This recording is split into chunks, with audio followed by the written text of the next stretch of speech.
حدیث نمبر 2880 حضرت عبداللہ بن عمر رضی اللہ تعالی عنہما کا بیان ہے کہ نبی اکرم صلی اللہ علیہ وسلم کی زوجہ حضرت حفصہ رضی اللہ تعالی عنہا نے عرض کیا، یا رسول اللہ صلی اللہ علیہ وسلم، کیا وجہ ہے کہ لوگوں نے احرام کھول دیا اور آپ نے اپنے عمرہ کا احرام نہیں کھولا؟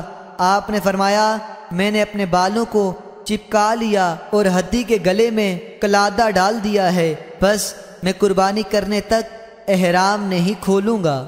حدیث نمبر 2881 حضرت حفصہ رضی اللہ تعالی عنہا سے مروی ہے، فرماتی ہیں، میں نے عرض کیا، یا رسول اللہ صلی اللہ علیہ وسلم، کیا وجہ ہے آپ نے احرام نہیں کھولا؟ اس کے بعد پہلی حدیث کی طرح ہے۔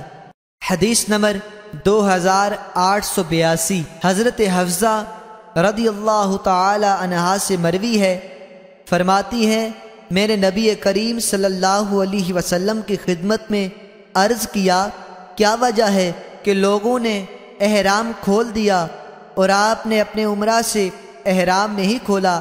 آپ نے فرمایا، میں نے اپنی ہدی کے جانور کے گلے میں قلادہ ڈالا اور سر کو چپکایا ہے، بس میں جب تک حج نہ کر لوں احرام سے باہر نہیں آ سکتا۔